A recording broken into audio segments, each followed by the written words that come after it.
अब एक कैमरा तोड़ दिया क्या किसी ने?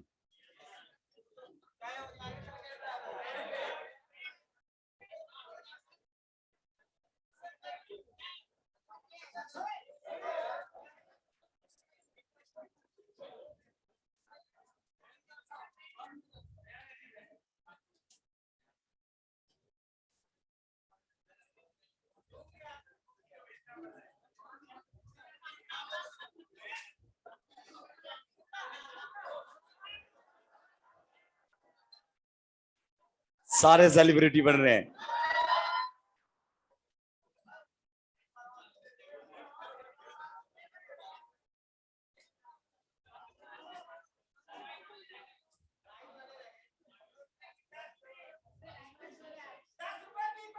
अब अबे सेट करने दो इसको। चलिए, कहां तक खेला खेला जा चुका था, आधा काम तो इसी में लग जाता है। और तो इफेक्ट की जस्ट एक्सप्लेनेशन हमने देखी थी। चलिए क्वेश्चंस करते हैं।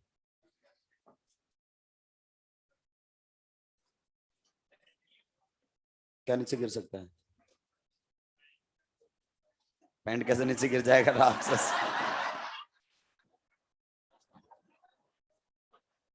कुछ भी बोलते रहते फिर जब बैठ के।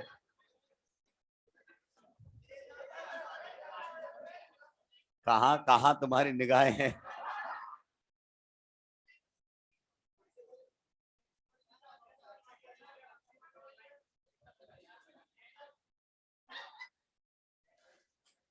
चलिए क्वेश्चंस हमारे सामने आ चुके हैं, जल्दी से इनको सुलटाएंगे। कुछ बेहतरीन बातें भी आज हमें सीखने को मिलेंगी। एनसीईआरटी आपको पढ़ने के लिए बोला गया था, एटलीस्ट लाने के लिए तो बोला ही गया होगा। चलिए ये क्वेश्चन नंबर 1 है ऑर्थ इफेक्ट के बाद। ये नेक्स्ट क्वेश्चन आप लोगों के सामने है। मॉड्यूल अभी अपन सोल्व करना शुरू नहीं करेंगे, धीरे धीरे पहले, क्योंकि भूल जाएं थोड़ा सा। अभी एसिडिक स्ट्रेंथ तरोताजा है, नहीं बोलोगे तो और भी बढ़िया है, क्योंकि ऐसे जब सोल्व करोगे तो एक टाइप से रिवीजन हो जाएगा आपका। थोड़े दिन बाद अगर आपने सोल्व किया तो ऑटोमेटिक क्या हो जाएगा, रिवीजन, क्योंकि थ्योरी आपको दोबारा से पढ़नी पड़ सकती है। पेपर के लिए आप केवल और केवल नोटबुक पढ़ें, क्वेश्चन आपके बन जाएंगे, फिर अपन मॉड्यूल को सोल्व करेंगे। कभी तुम ये सोचो कि नहीं नहीं मॉड्यूल को सोल्व कर लेते हैं, मॉड्यूल से 1-2 क्वेश्चन होंगे, ऐसा कुछ नहीं है। पुराने पेपर आराम से सोल्व कीजिए, कोई दिक्कत की बात नहीं। ये क्वेश्चंस हमारे सामने आ चुके हैं। एसिडिक स्ट्रेंथ की बातें आपको करनी है। नंबर 3, मैंने आपको पहले भी बोला था, अगर हेलोजन लगा हुआ है तो परेशान होने की जरूरत नहीं है। अगर आप ऑर्थो इफेक्ट भूल भी जाएंगे तो कोई दिक्कत नहीं होगी, आंसर वैसे ही दोगे तो भी सेम आएगा, ऑर्थो इफेक्ट से दोगे तो भी सेम आएगा।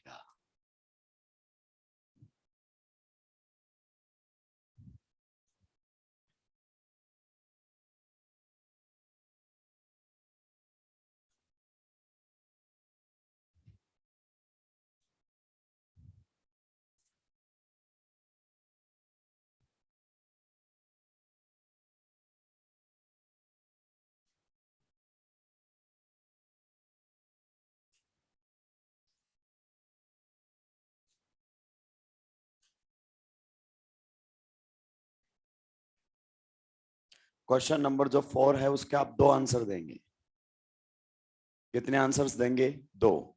एक तो आज देंगे जो सही होगा, एक कुछ दिनों बाद जब ये पेपर में आएगा तब दोगे, जो कि एकदम अलग होगा, क्योंकि अभी तो आपको ऑर्थो इफेक्ट क्या है याद, तो तरोताजा ताजा बातें हैं, आप सुलटा दोगे इसको। कुछ दिनों बाद ये क्वेश्चन तुम्हें सुलटा देगा।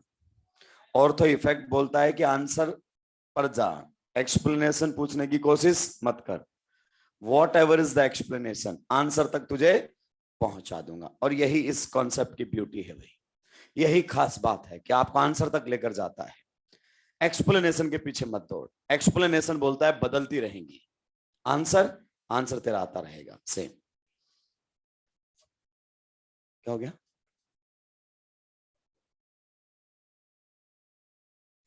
फर्स्ट हैंड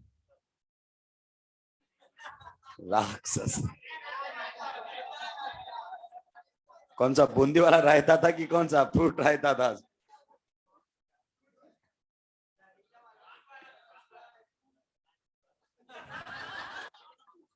पहले क्वेश्चन के आंसर के बारे में क्या ख्यालात हैं आपके, बताइए। देखिए सबसे पहले ये ऑर्थो पोजीशन पर लगा हुआ है, यस। बोलता है irrespective of its polar type, either it is electron donating, electron withdrawing, कुछ नहीं देखना है, जाने दो इसको सबसे आगे। तो सबसे आगे हमारे सामने कौन सा निकल जाएगा? सेकंड। ये भी मत जानने की कोशिश करना है कि डोनेटिंग है या विड्रॉइंग, ये ऑर्थो पर है, यही काफी है। बाकी बाकी जैसे आप देखते आए हो। यहां से अगर अपन बात करें तो कौन सा इफेक्ट लगेगा? प्लस आई। आप जानते हैं एक दूसरे की मेटा पोजीशन पर है, आर के द्वारा ये कुछ भी नहीं कर सकता। यहां से कौन सा इफेक्ट लगेगा? प्लस एच, है कि नहीं है? तो फिर हमारे सामने खुद फर्स्ट आएगा, क्योंकि ये तो electron donating will decrease the acidic strength because they will destabilise the conjugate base. तो यहां पर हमारे सामने फर्स्ट आएगा, फिर इनमें भी दोनों में डिसाइड करें तो थर्ड, और फिर कौन सा आ जाएगा? फोर्थ। तो ये हमारे सामने रहेगा एसिडिक स्ट्रेंथ का ऑर्डर। चलिए, मैंने आपको बताया था ऑर्थो इफेक्ट के रिगार्डिंग कि एक ऑर्थो पोजीशन पर ग्रुप है या दोनों ऑर्थो पोजीशन पर है, इस पर भी डिपेंड करता है। तो बताइए इनमें सबसे ज्यादा किसका होना चाहिए? फर्स्ट का। ऑफ कोर्स फर्स्ट का ही होना चाहिए। अब देखो, या तो सेकंड आएगा या थर्ड आएगा, इसमें भी एक ऑर्थो पर, इसमें भी एक ऑर्थो पर। तो फिर आप ग्रुप की क्या देखो? बल्कीनेस। क्या देखो? बल्कीनेस। टर्सरी ब्यूटाइल ग्रुप बल्कि होता है मिथाइल ग्रुप के कंपैरिजन में। इसका मतलब फिर कौन सा आने वाला है? सेकंड। फिर कौन सा आएगा? थर्ड। और सबसे पीछे कौन सा आ जाएगा? फोर्थ। ये देखिए दो दो कौड़ी के सवाल हमारे सामने है। नेक्स्ट क्वेश्चन के बारे में बताइए क्या ख्यालात है। मान लीजिए एक सेकंड के लिए आप ऑर्थो इफेक्ट भूल गए ऑर्थो इफेक्ट, अपने हेलोजन के हिसाब से बताइए। मैंने क्या बोला था, क्या देखना है कि नहीं है? सबसे ज्यादा फर्स्ट, फिर सेकंड, फिर थर्ड, और फिर फोर्थ। और ऑर्थो इफेक्ट भी ये कहता है इसको सबसे आगे लेकर आ, वही आ रहा आंसर। परेशान होने की जरूरत नहीं है। नेक्स्ट क्वेश्चन, क्वेश्चन नंबर 4 में आप देख पा रहे होंगे, हालांकि इस क्वेश्चन की एक्सप्लेनेशन बहुत ही अलग है, बहुत ही गंभीर मामले यहां पर हैं, लेकिन फिर भी हम आसानी से निकलेंगे। भले इसकी पीके वैल्यू कुछ भी कहती हो, कैसे भी आती हो, हम थ्योरेटिकली यहां से बहुत आसानी से निकलने वाले हैं। आप बताइए क्या हम यहां पर माइनस आई के बेसिस पर आंसर दे सकते हैं? नहीं, वो तब था जब एक ही हेलोजन हो, है कि नहीं? यहाँ हेलोजन बदल बदल कर आ रहे हैं, ऐसी बातें बोलना सही नहीं होगा। तो फिर हम क्या देखेंगे? देखिए ऑर्थो पोजीशन पर है तो ऑर्थो इफेक्ट से इसका आंसर दीजिए, बड़ी आसानी से आपके पास आंसर आएगा। ये कौन है? फ्लोरीन। ये कौन है? क्लोरीन। और ये कौन है? ब्रोमीन। साइज आप जानते हैं, ऑर्थो पर लगने से इनके साइज से फर्क पड़ेगा। सबसे लार्ज इन साइज कौन सा है? ब्रोमीन। तो सबसे ज्यादा अगर अपन बात करना चाहें तो एसिडिक स्ट्रेंथ निकलेगी 4। उसके बाद कौन आएगा हमारे सामने? थर्ड। उसके बाद कौन आएगा? सेकंड। और उसके बाद कौन सा आएगा? फर्स्ट। मैंने बोला कि नहीं बोला कि ऑर्थो पर अगर ग्रुप लगा हुआ है, एक ऑर्थो पर है या दोनों पर, ये देखो। अगर एक एक ऑर्थो पर है तो साइज देखो उसका, बड़ी आसानी से आप आंसर तक पहुंचेंगे। हालांकि ऐसा नहीं है कि अगर ग्रुप बल्कि नहीं है तो ऑर्थो इफेक्ट नहीं लगेगा, नहीं नहीं लगेगा जरूर, लेकिन ये एक टेक्निक आपको वहां तक पहुंचा देगा। हालांकि आप देखोगे फ्लोरीन तो क्या होता है? Small in size. क्लियर? उससे ज्यादा कौन होगा? क्लोरीन। और क्लोरीन से ज्यादा कौन होगा? Bromine. That's all, whatever is the reason, हमारे पास आंसर यहां तक पहुंच जाएगा। चलिए,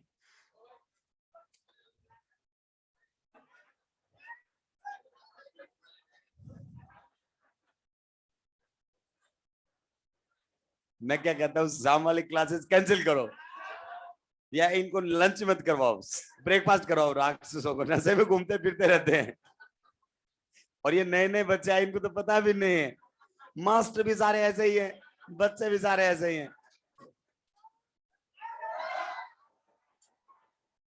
कई देर बैठने के बाद पता चलता है कि यार ये तो नहीं पढ़ा रहा था ये। चलिए नेक्स्ट क्वेश्चन, क्वेश्चन नंबर 5 की तरफ चलते हैं। वो तो अच्छा कैमरे के पास आगे हाय नहीं बोल के गया, वरना कुछ भी कर सकते हैं। एक बार पहले वाले बैच में ऐसा ही हुआ था, एक आया 10 मिनट तक बैठा रहा, फिर मेरे को आगे पूछता है, सर आप कौन सा सब्जेक्ट पढ़ाते हैं? मैंने कहा ऑर्गेनिक। ऑर्गेनिक तो हमारी शुरू ही नहीं हुई है, तो तू यहाँ क्यों बैठा इतनी देर से? अगर गलती से गलत फ्लोर पे चले गए तो रूम भी एक जैसे दिखते हैं, और जब नया नया आता है तो ये भी नहीं पता चलता कि अपने बाजू में बैठता था कि नहीं बैठता था। सारे नए नए बैठ के बेचारे पढ़ के चले जाते हैं। खतरनाक चीजें चल रही। वो हमारे एक प्रोफेसर थे, हमसे पूछते थे कि बताओ क्या करोगे बड़े हो गया? हम बोलते हैं सर मैनेजर बनेंगे। अच्छा मैनेजर बनोगे, मैनेजर का पहला काम क्या होता है? Sir decision taking. तुम अगर स्कूटी चलाते हो रोड पे तो तुम्हें ये नहीं पता चलता लेफ्ट चलना है कि राइट चलना है, और तुम लाइफ के डिसीजन लोगे तो देख लो तुम जैसे ऐसे डॉक्टर बनेंगे, नहीं पता क्लास कौन सी है मेरी, घूम रहा है राक्षस पागलों की तरह।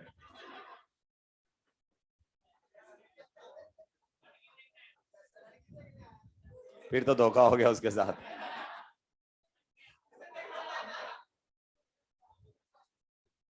लीजिए क्वेश्चन नंबर 5 आपके सामने आ चुका है, बहुत ही बेहतरीन क्वेश्चन है। एक्सपेक्टेड रहेगा भाई, कब आएगा नहीं पता है, लेकिन आएगा जरूर। जेई ने इस पर बात की है, जेई मेंस ने भी बात की है, लगभग हर कंपटीशन एग्जाम में इसको पूछा गया है जहां एसिडिक स्ट्रेंथ पर चर्चाएं होती हैं। नीट अभी तक नहीं पूछ पाया, कब पूछेगा पता नहीं। एक्सपेक्टेड नहीं लिखा मैंने, एक्सपेक्टेड में ईयर नहीं लिखे, कभी खुद से लिख दो। तुम लिख देते हो एक्सपेक्टेड 2022-23 और फिर पिछले अगले साल ये तो नहीं आया। मैंने कहा आने वाले सालों में आएगा जरूर। और आप जब भी जिस भी सर से पढ़े होंगे इस क्वेश्चन पर विशेष ध्यान दिया गया होगा, किस पर आपका विशेष ध्यान होना चाहिए। देखिए ये भी ऑर्थो एक्सप्लेनेशन से एक्सप्लेन हो जाता है, ऑर्थो इफेक्ट बड़ी आसानी से एक्सप्लेन कर देता है। हालांकि यहाँ पर SIR कारण नहीं होता है, यहाँ पर भी मामला थोड़ा अलग होता है, लेकिन हमें मामले से कोई लेना देना नहीं है। पहले हम पहुंचेंगे आंसर तक, फिर अगर कहीं पर एक्सप्लेनेशन रिक्वायर्ड है तो फिर हम एक्सप्लेनेशन की भी बातें करेंगे। आप बता सकते हैं इस वाले एसिड को हम क्या बोलते हैं? ऑर्थोसैलिसिलिक एसिड। ये हमारे सामने एक बहुत ही इंपॉर्टेंट नेम रिएक्शन के अंदर बनकर आता है, अगर आपको याद हो तो कोल्बे स्मिथ रिएक्शन, बात करेंगे उसकी भी टाइम आने पर। बताइए क्या होना चाहिए ऑर्डर, जल्दी से ऑर्डर बताइए एसिडिक स्ट्रेंथ का। सबसे ज्यादा कौन सा होना चाहिए? 3, बिल्कुल सही। फिर 2, उसके बाद अगर अपन बात करें यहां पर -I और यहां पर +R, फिर आएगा 4, और प्लस वालों से तो ये खुद ही अच्छा है। फिर कौन सा आएगा? 1, और फिर कौन सा आ जाएगा? 5। यस बिल्कुल सही, आप लोगों ने क्या दिया है? एक्सप्लेनेशन। एब्सोल्युटली करेक्ट हमारे सामने आंसर। अब सुनिए, क्या OH बल्कि ग्रुप होता है? नहीं। क्या OH SIR लगाता है? नहीं लगाता OH SIR, बिकॉज OH बहुत ही स्मॉल ग्रुप होता है। याद करो, OH NH2 और CN ना SIR लगाते हैं ना SIR फील करते हैं, लिखा हुआ है डजंट फील SIR। लेकिन आंसर फिर भी वही आ रहा है, इसलिए मैंने बोला है कि हमेशा ऑर्थो इफेक्ट की एक्सप्लेनेशन SIR नहीं होता है। What ever is the explanation, answer उसी के हिसाब से आएगा। उसने कहीं एक्सप्लेनेशन दिया ही नहीं है, ऑर्थो इफेक्ट का कोई एक्सप्लेनेशन दिया ही नहीं। उसने बोला कि ऑर्थो वाले को आगे रखते रहो, एक्सप्लेनेशन बदलती रहेंगी, आंसर ऐसे ही आते रहेंगे। क्लियर? तो ये तो पहले हम आंसर तक पहुंचे, लेकिन इसमें एक्सप्लेनेशन भी हमारे लिए क्या है? इंपॉर्टेंट है। एक्सप्लेनेशन पर भी हमें यहां पर बातें करनी ही पड़ेंगी। देखिए सबसे पहले वाले पर हम बात करते हैं, ध्यान से सुनते रहिएगा।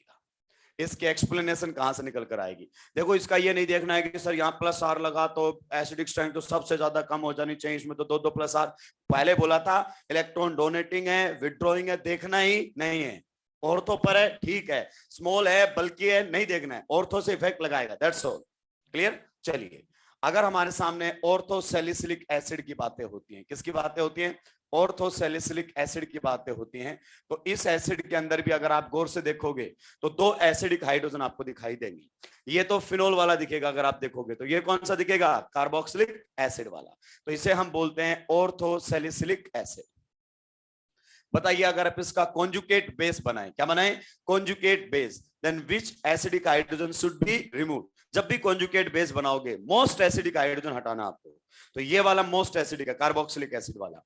अगर आपने इसको हटा दिया है, अब मैं देखो थोड़ा सा अलग तरीके से आपको बनाना सिखाता हूं।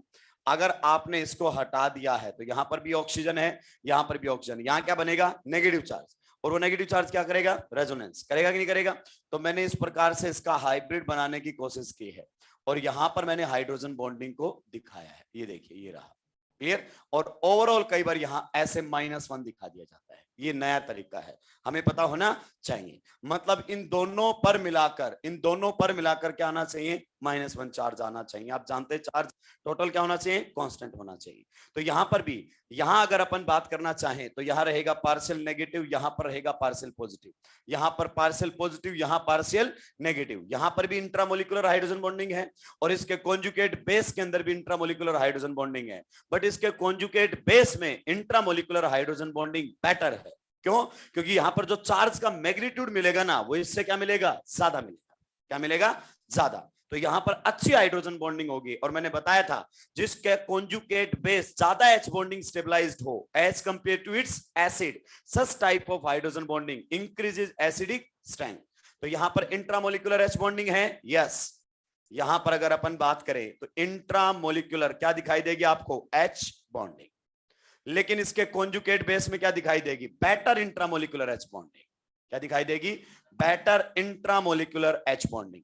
भाई इंट्रामोलिकुलर एच बॉन्डिंग होती ही क्या है? H bonding is just electrostatic force of attraction, है कि नहीं है? हो सकता है बहुत सारों को नहीं चमके। बस अगर मैं यहां पर ऐसे लिख देता, सोचो एक बार मैं ऐसे लिख देता, ये बना देता डबल बॉन्ड और यहां लिख देता माइनस, खटक से समझ में आ जाता आपको? आ जाता कि नहीं आ जाता? कैसे? कि ये फुल माइनस, यहां पर पार्शियल प्लस, यहां पर फुल नहीं है, पार्शियल माइनस है कि नहीं है? तो यहां मैग्नीट्यूड ज्यादा दिखाई देता कि नहीं देता? लेकिन हमें सारे तरीके आने चाहिए, क्योंकि केमिस्ट्री में यही बात है। अगर चीज थोड़ी सी भी हमें नहीं लगी तो हम डरने लगते हैं।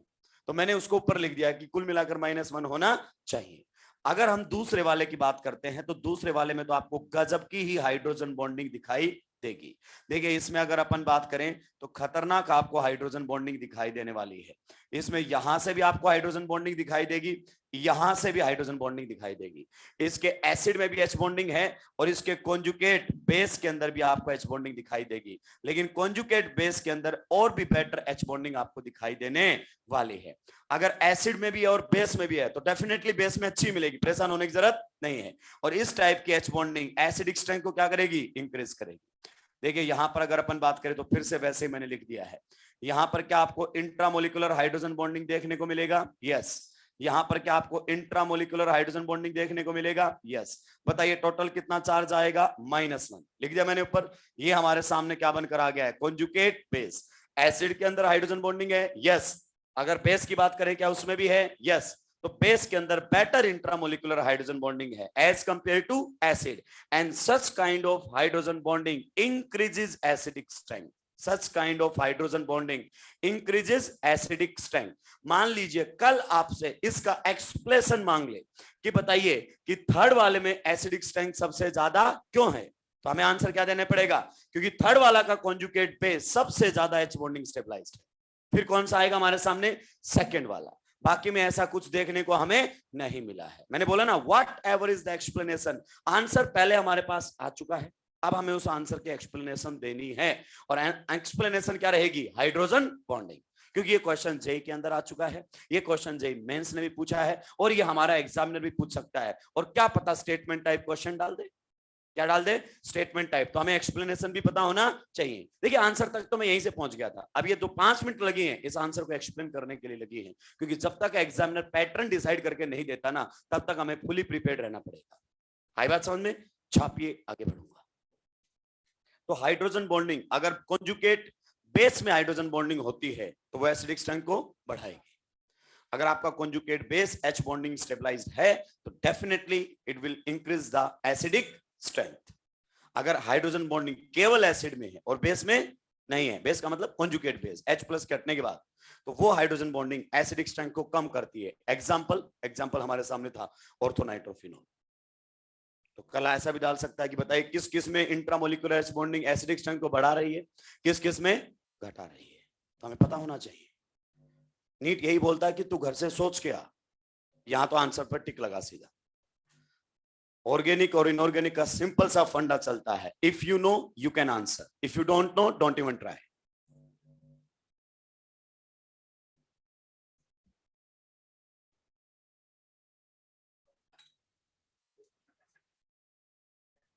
तो कैसे सिलेक्शन होता तो अपन यहां थोड़ी बैठे होते। ये पहले स्टार्टिंग में लगता है, पहली बार जब अपन एग्जाम देते हैं तो ऐसा लगता है अपने तो सारे सही होंगे, अपने पास कोई है पावर ऐसी जिस पे टिक मारूंगा वही सही निकलेगा। लेकिन बाद में पता चला कि ऐसा नहीं होता है। वो बचपन के, ठीक है, मैं भी वो देखता था साका लाका बुम बुम। मैंने कहा यार वो पेंसिल हाथ लग जाए मेरे, जिंदगी के बहुत सारे कष्ट क्या हो जाएंगे दूर। जब भी खरीद के लाता था मैं उसकी टेस्टिंग जरूर करता था कि क्या पता इस बार वही आ गई हो, लेकिन अभी तक तो नहीं आई है। तुम भी ऐसी वेट में हो, शायद मिल जाए वो पेन और जो जिस पे टिक मारो वही ऑप्शन क्या निकले, सही। कोई ऐसा नहीं है, एक ही तरीका है मेहनत, एक ही तरीका है सब्जेक्ट में। देखो रिजल्ट तो हर जगह मिलेंगे, चाहे कहीं करो मेहनत। अब आपको रिजल्ट कहाँ चाहिए वो इंपॉर्टेंट है। मैं वैसे भी आजकल साइकोलॉजी की बुक पढ़ रहा हूं, केमिस्ट्री पढ़ पढ़ के खोपड़ा खराब हो चुका है, एटॉमिक हैबिट्स पढ़ डाली है मैंने।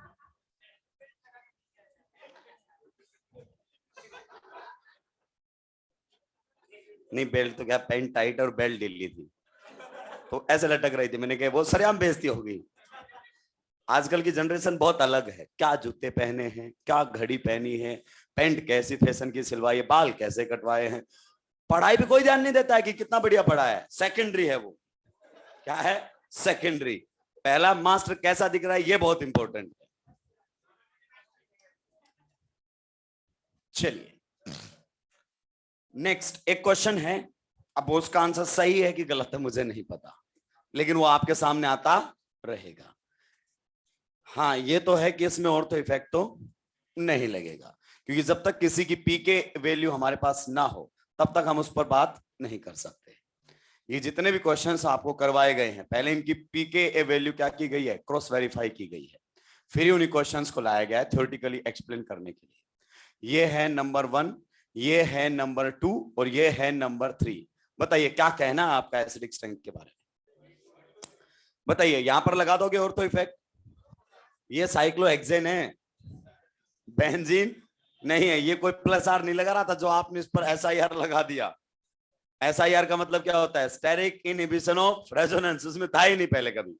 आगे बात समझ में। तो यहां पर प्लस आई क्या लगेगा, कम, यहां पर प्लस आई क्या हो जाएगा, ज्यादा, और यहां प्लस आई और भी क्या हो जाएगा, ज्यादा। मानते हो कि नहीं मानते हो।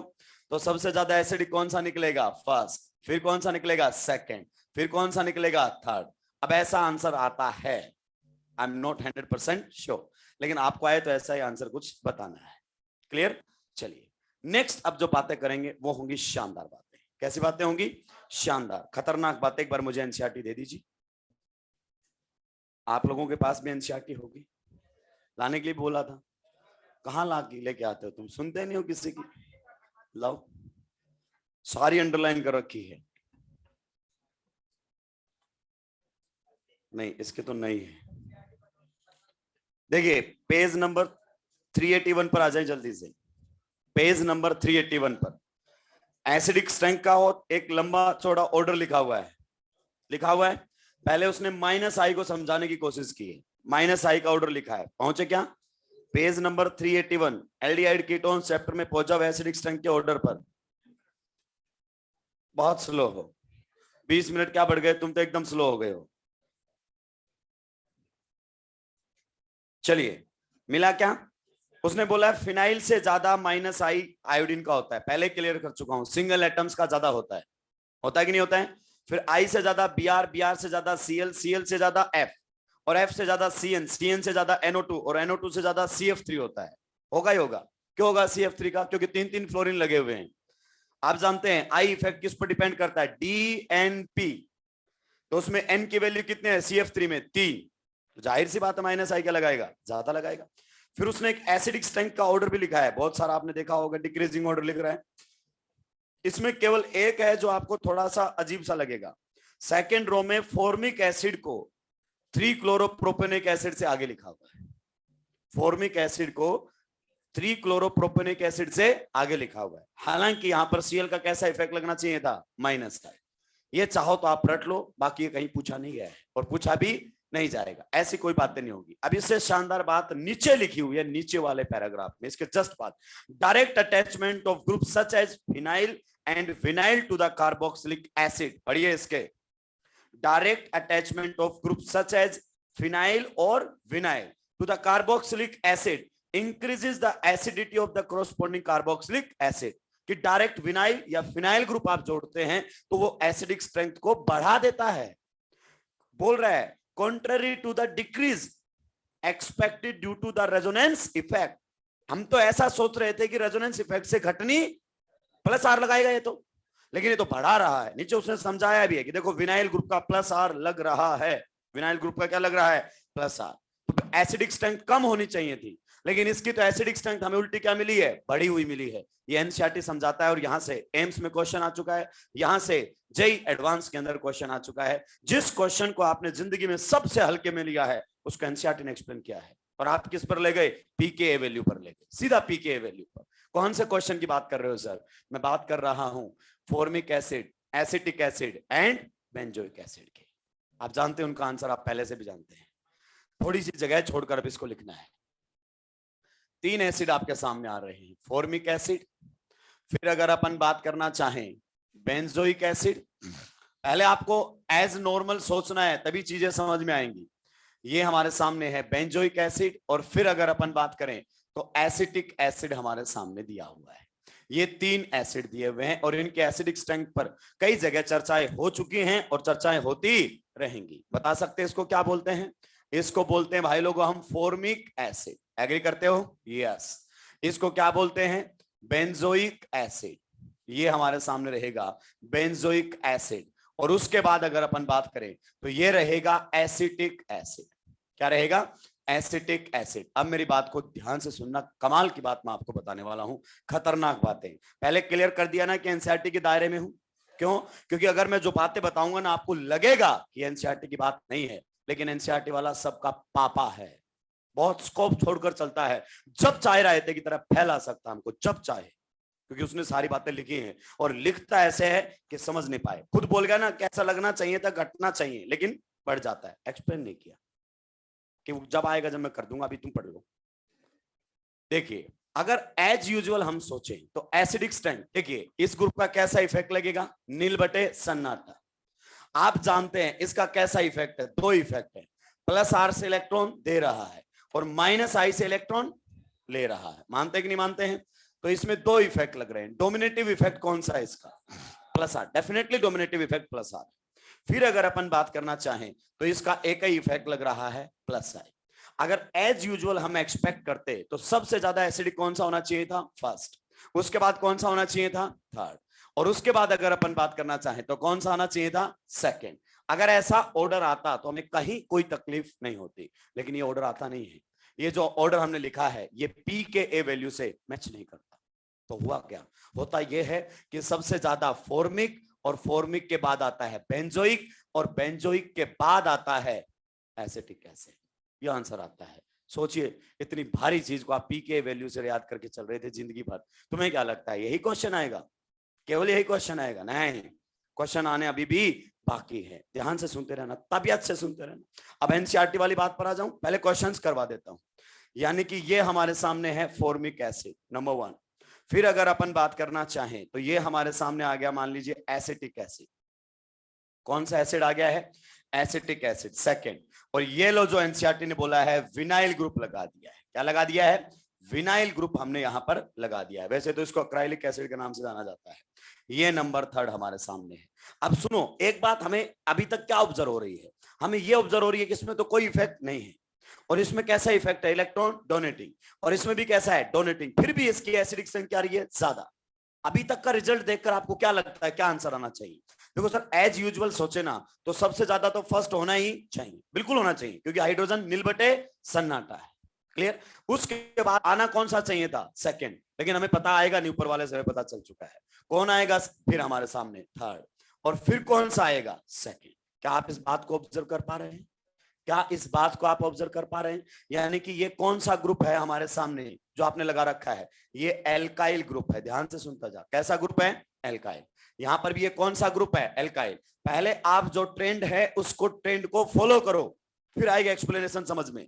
यानी कि सर आप कहना क्या चाहते हो, मैं ये कहना चाहता हूं कार्बोक्सिलिक एसिड ये हमारे सामने है कि नहीं है। अगर एक ग्रुप कौन सा लगा रखा आपने, एल्काइल, या फिर आपने यहां पर हटाकर मान लीजिए कौन सा ग्रुप लगा दिया है, विनाइल। डायरेक्ट COH पर अगर आपने कौन सा ग्रुप जोड़ा है, विनाइल, तो इस केस में जो एसिडिक स्ट्रेंथ है वो इसकी ज्यादा मिलेगी।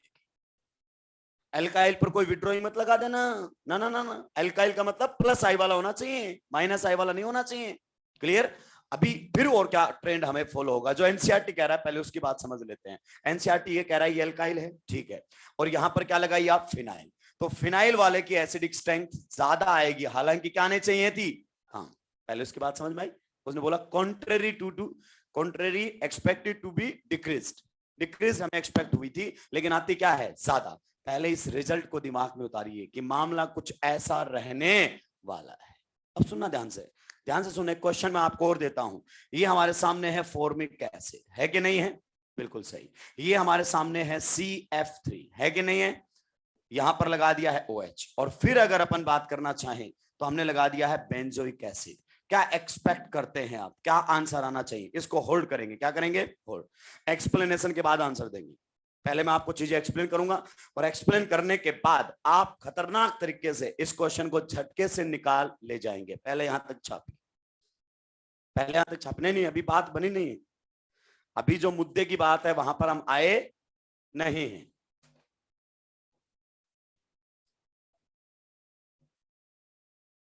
ये हो क्यों रहा है ऐसा? घटना चाहिए था और आ रही है बढ़कर। ऐसा पहली बार नहीं हुआ है, ऐसा कई दफा हुआ है। आपने ऐसी चीजें और जगह भी पढ़ी हैं। कहां पढ़ी हैं सर? मैं बताता हूं, लिविंग ग्रुप एबिलिटी में पढ़ी हैं आपने ऐसी चीजें। ध्यान नहीं दिया आपने जिंदगी में कभी? जो बातें आज होंगी वो वास्तव में ही खतरनाक होंगी, और वो भी एनसीईआरटी के दायरे में रहकर। बस यही खूबसूरती एनसीईआरटी की। लाइनें ऐसी लिखता है कि समझाने में 20 से 25 मिनट लग जाती है। कि मैंने तो लिख दिए है, तेरी औकात है तो तू समझा दे, वरना मैं तो किसी दिन समझा ही दूंगा।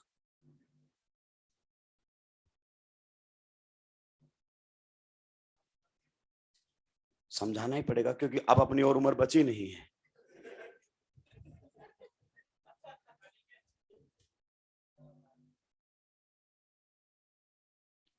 सल्टा दिया है क्या? ये एसिडिक स्ट्रेंथ पर हमारा आखिरी डिस्कशन रहेगा। फिर feasibility of acid base reaction की हम बातें करेंगे। और आपने फिजिकल पढ़ लिया है, इक्विलिब्रियम चैप्टर पढ़ लिया है, तो एसिड बेस रिएक्शन कहां से कहां जाती हैं शायद आपको मालूम होगा। कहां से कहां जाती हैं?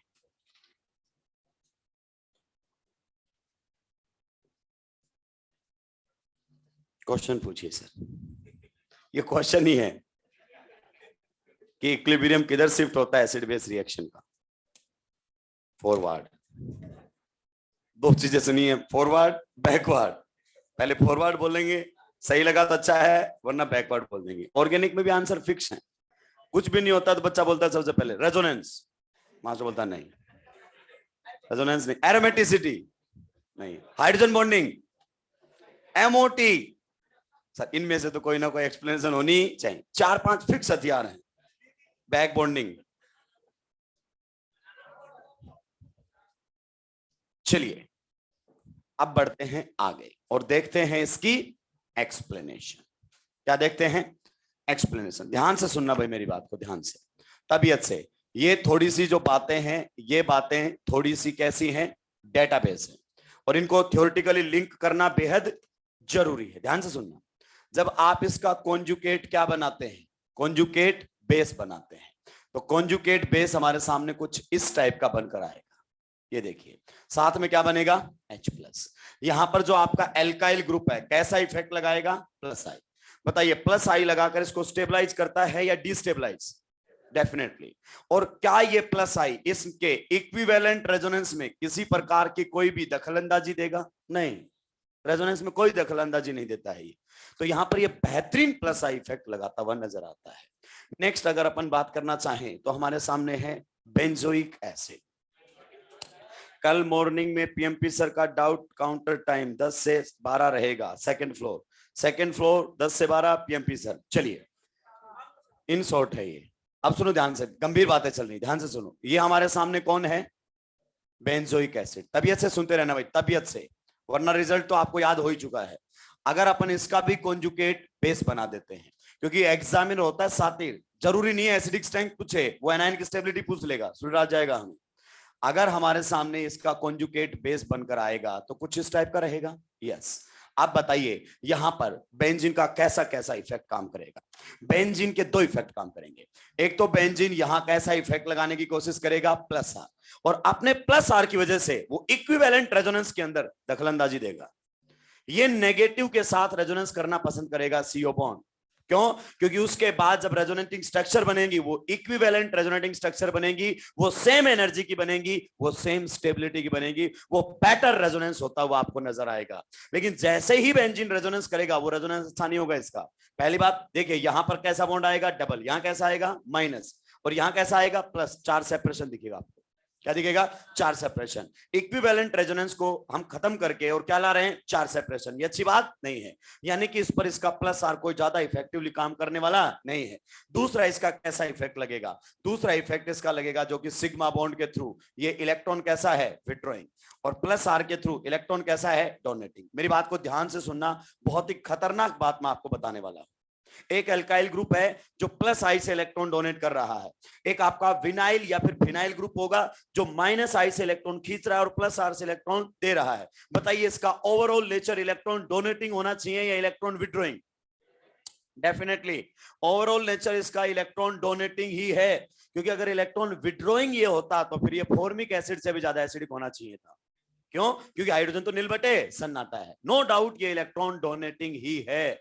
और यहां पर इस ग्रुप का भी नेचर कैसा है? Electron donating. लेकिन एक्सपेरिमेंटली ऐसा पाया गया है कि एक एल्काइल ग्रुप जो केवल और केवल कैसा इफेक्ट लगा रहा होगा? प्लस आई। केवल और केवल प्लस आई। और एक हमारे सामने मान लीजिए कौन सा ग्रुप है? विनाइल। कौन सा ग्रुप है? विनाइल, जो कि कैसा इफेक्ट लगा रहा होगा? एक तो लगा रहा होगा प्लस आर और एक क्या लगा रहा होगा? Minus I. ये भी ओवरऑल आपको कैसा दिखाई देगा? Electron donating. और ये भी ओवरऑल आपको कैसा दिखाई देगा? Electron donating. लेकिन electron donation power alkyl group की ज्यादा पाई जाती है। Electron donation power alkyl group की ज्यादा पाई जाती है as compare to vinyl and as compare to phenyl. कब? जब सामने वाले एनायन के अंदर इक्विवेलेंट रेजोनेंस चल रहा हो, ओनली तब। हर जगह मत लगा देना ये फंडा। जब सामने वाले में क्या चल रहा हो? इक्विवेलेंट रेजोनेंस चल रहा हो, तो उस सिचुएशन के अंदर इसका इलेक्ट्रॉन डोनेशन पावर कम होता है as compare to the alkyl group. ध्यान से सुन ले, एल्काइल ग्रुप का प्लस आई होना चाहिए और इसका क्या है? प्लस आर और माइनस आई। मैंने ये नहीं बोला कि इलेक्ट्रॉन विड्रॉइंग ओवरऑल, नहीं नहीं, अगर ओवरऑल इलेक्ट्रॉन विड्रॉइंग आज ये यहां पर हो जाता तो मामला ही अलग होता, फिर तो फॉर्मिक एसिड को भी पीछे छोड़ जाता है। छोड़ जाता कि नहीं छोड़ जाता? मैंने ये बोला है इलेक्ट्रॉन डोनेटिंग ही, लेकिन इसका इलेक्ट्रॉन डोनेटिंग पावर इसके इलेक्ट्रॉन डोनेटिंग पावर से क्या है? कम। क्योंकि यहां इसका प्लस आर इतना ज्यादा लग नहीं रहा है, क्योंकि सामने वाला प्लस आर में इसका इंटरेस्टेड ही नहीं है। अगर मैं आपसे पूछूं, दो एनायन आपके सामने, एक एनायन ये है और एक एनायन ये है, बताइए दोनों में से ज्यादा स्टेबल एनायन कौन सा होगा?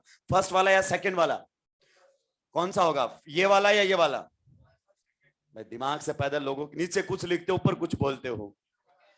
ये इलेक्ट्रॉन डोनेटिंग है, यस। ये भी इलेक्ट्रॉन डोनेटिंग है, यस। लेकिन ये माइनस आई और प्लस आर दोनों मिलाकर इसका इलेक्ट्रॉन डोनेशन पावर इसके प्लस आई के इलेक्ट्रॉन डोनेशन पावर से कम है, तो ये ज्यादा डिस्टेबलाइज करेगा और ये कम डिस्टेबलाइज करेगा। और ये खेला कब खेला जाएगा? केवल जब आग सामने वाले में इक्विवेलेंट रेजोनेंस चल रहा हो। सर ये पहली बार ही सुन रहे हैं हम, कद्दू सुन रहे हो, पहली बार रटा है चीजों को तुमने। ये ले और जाके अपनी लास्ट ईयर की नोटबुक चेक कर लेना, लिविंग ग्रुप एबिलिटी के अंदर ये वाला और ये वाला आपने 101% किया होगा लिविंग ग्रुप एबिलिटी का कंपैरिजन, जाके चेक कर लेना। लिविंग ग्रुप एबिलिटी इन दोनों में से which one is a better leaving group? Which one is a better leaving group? Second is a better leaving group. क्यों? क्योंकि यहां भी क्या चल रहा है? Equivalent resonance. और यहां भी क्या चल रहा है? इक्विवेलेंट रेजोनेंस, है कि नहीं है? लेकिन ये लेस इलेक्ट्रॉन डोनेटिंग पाएगा एज कंपेयर टू दिस। जब सामने वाले में इक्विवेलेंट रेजोनेंस चल रहा हो तब की कहानी है ये। और अगर मैं यहां पर CF3 रख दूं तो बताओ क्या ख्यालात है? अगर मैं यहां पर CF3 रख दूं तो क्या ख्यालात है? तो ये तो सबका पापा निकलेगा। क्यों? ये तो इलेक्ट्रॉन दे ही नहीं रहा है, ये तो इलेक्ट्रॉन विड्रॉ कर रहा है। इसका तो कंपैरिजन ही मत करना, because this is electron withdrawing, ये इलेक्ट्रॉन डोनेटिंग, वो भी electron donating, but it is less electro donating as compare to this, है कि नहीं है? अब अपने क्वेश्चन को वापस देख एसिडिक स्ट्रक्चर ऑर्डर वापस देख।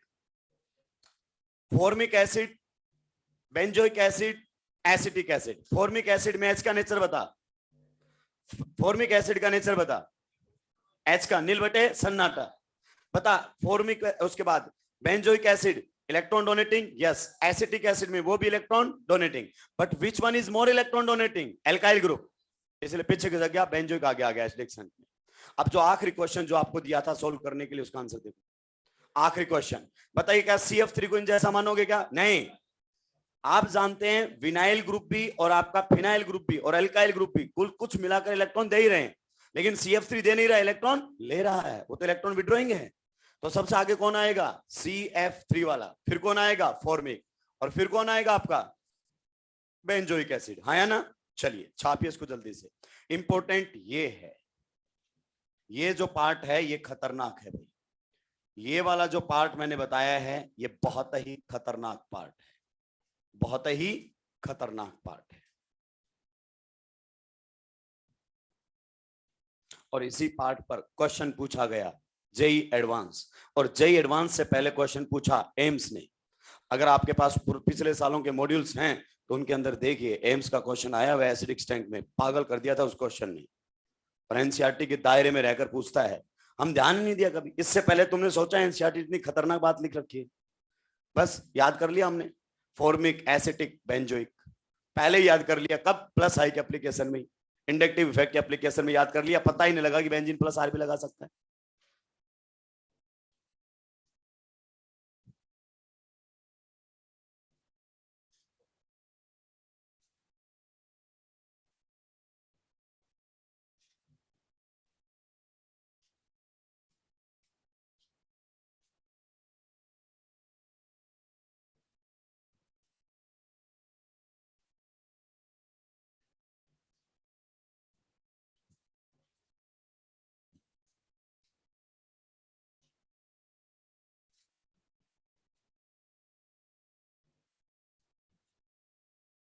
इस क्वेश्चन को मैंने करवाया था 2017-18 में, एम्स में एक्सपेक्टेड लिखकर, एम्स में तो नहीं आया, जेई में आ गया, जेई एडवांस में, क्योंकि एम्स वाले का लेवल जेई जैसा ही था, हल्का नहीं था, वो बराबर चलता था।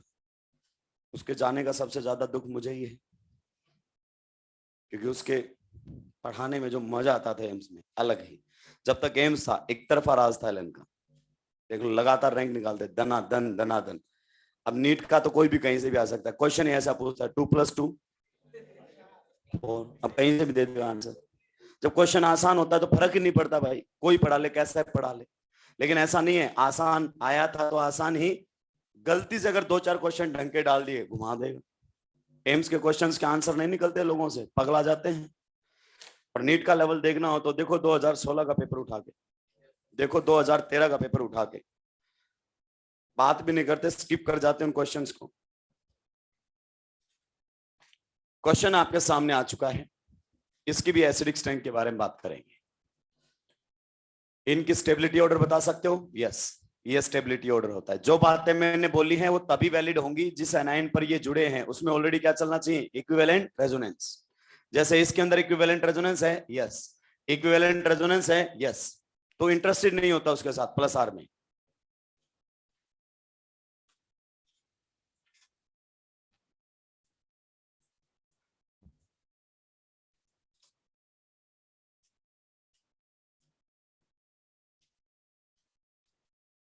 सुलटा दिया है क्या?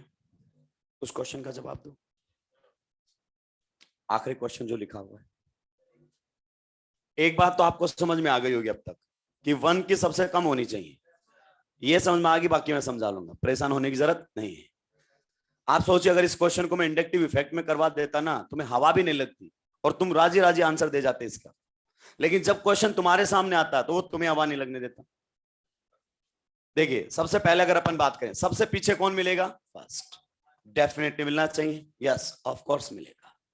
अब अगर अपन बात करें, ये तो सर वैसे वाले आ गए, प्लस आर और माइनस आई, एग्जैक्टली, ये वाला भी ऐसा ही है, प्लस आर और माइनस आई, ये भी सर वैसा ही है, प्लस आर और माइनस आई। एनसीईआरटी खुद लिखता है कि जब विनाइल और फिनाइल डायरेक्ट जाकर जुड़ेंगे तो घटाने की बजाय बढ़ाने लगते हैं एसिडिक स्टैंक। किसके रिस्पेक्ट में? एल्काइल ग्रुप के रिस्पेक्ट में। किसके रिस्पेक्ट में? एल्काइल ग्रुप के रिस्पेक्ट में। अब सर इनमें कैसे कंपेयर करोगे? देखो इनका आर इतना इंपॉर्टेंट नहीं है, अगर आर यहां इतना ही ज्यादा इंपॉर्टेंट होता तो ये इससे पीछे मिलता, मिलता कि नहीं मिलता? तो इनमें आर को देखो मत, इन टाइप में जहां plus R minus I, plus R minus I, plus R minus I दोनों लग रहे हो, वहां आर मत देखो, क्या देखो? आई। आई पर फोकस करो। किस पर फोकस करो? आई पर। बताइए सबसे ज्यादा माइनस आई किसका लगना चाहिए? थर्ड, sp हाइब्रिडाइज्ड कार्बन है, बहुत ही खतरनाक इलेक्ट्रॉन खींचेगा, है कि नहीं है? तो सबसे आगे कौन सा आएगा? थर्ड, बिल्कुल सही। अब अगर अपन बात करें फिनाइल में और विनाइल में, माइनस आई किसका ज्यादा होता है? फिनाइल का। उधर तो एक ही पाई बॉन्ड है, इसमें से तैसे 3 पाई बॉन्ड है कि नहीं है? तो फिर हमारे सामने कौन सा आएगा? 4। और फिर कौन सा आएगा? सेकंड। ये लीजिए, जे का क्वेश्चन क्रैक हो चुका है। एनसीईआरटी की लाइनों से उठाया गया क्वेश्चन, किसका? जे का। स्टैंडर्ड बुक से है, बताऊंगा नहीं।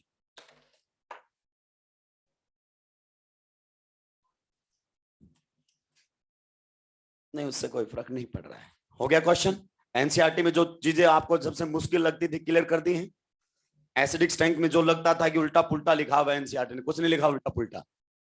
आपने दिल्ली नहीं देखी इसका मतलब ये थोड़ी दिल्ली नहीं है। चीजें सारे लिखी हैं, समझ में आनी चाहिए। नेक्स्ट एप्लीकेशन क्या है, मतलब नंबर कौन सा है?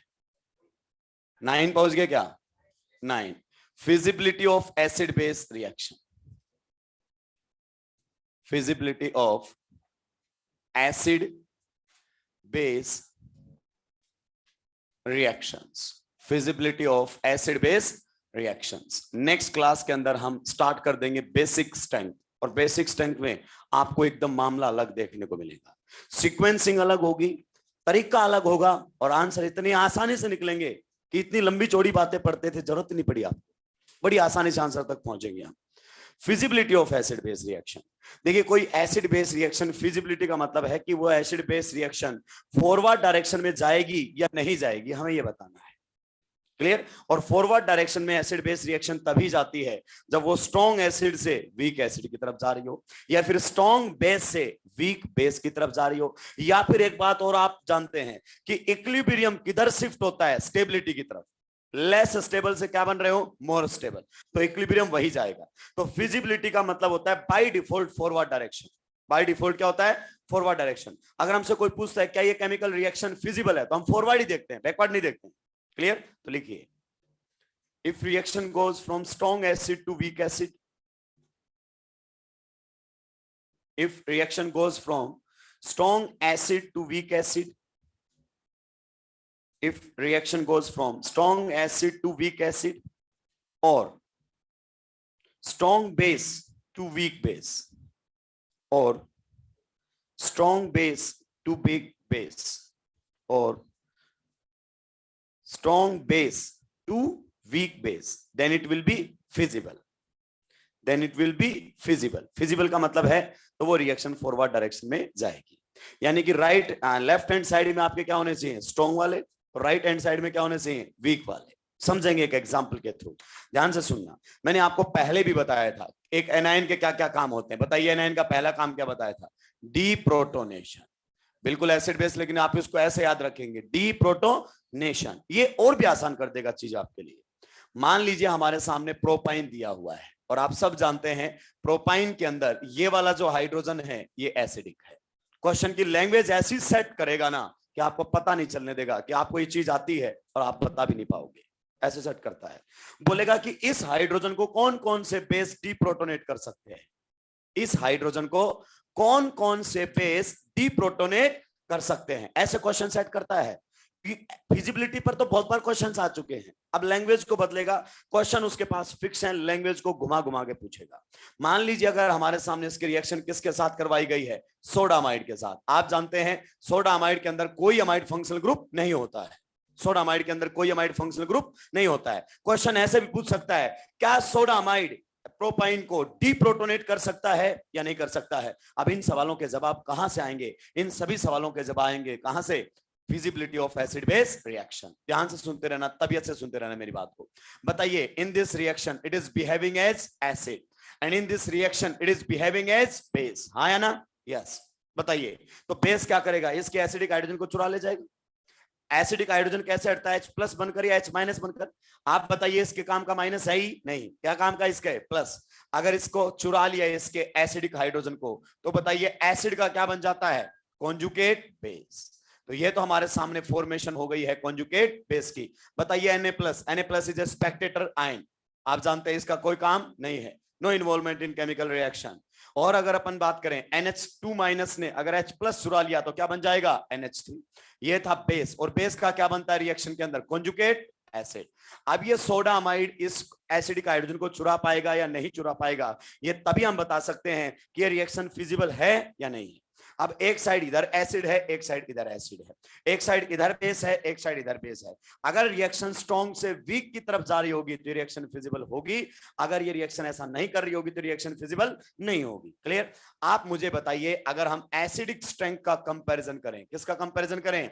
एसिडिक स्ट्रेंथ का कंपैरिजन करें। एक एसिडिक हाइड्रोजन हमारे सामने ये है और एक एसिडिक हाइड्रोजन हमारे सामने ये है।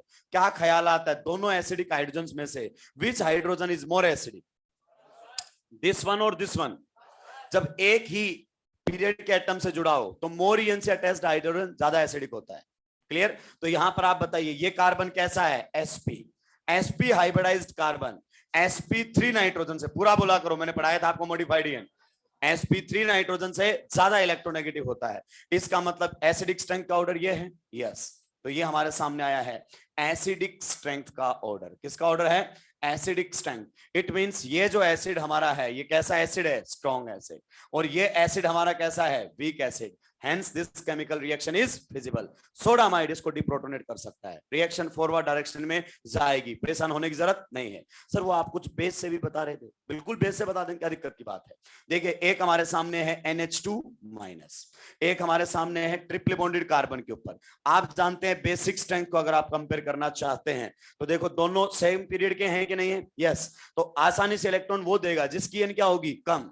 पीरियड के अंदर क्या देखते हैं? En। तो बताइए इस कार्बन की हाइब्रिडाइजेशन क्या है? sp। और इस नाइट्रोजन की हाइब्रिडाइजेशन क्या है? sp3। क्या आप जानते हैं sp hybridised carbon sp3 nitrogen का पापा होता है En में? यस, यानी कि ये आसानी से इलेक्ट्रॉन देगा। यस, तो ये ऑर्डर किसका है? ये ऑर्डर हमारे सामने है बेसिक स्ट्रेंथ का ऑर्डर है। ये किसका ऑर्डर है? बेसिक स्ट्रेंथ का ऑर्डर है। एग्री करते हैं कि नहीं करते हैं? मतलब ये हमारे सामने क्या है? स्ट्रॉन्ग बेस, और ये हमारे सामने क्या है? Weak base. हाँ या ना? तो this reaction is feasible, this reaction is feasible. 100% soda amide propyne को डिप्रोटोनेट कर सकता है, 100%।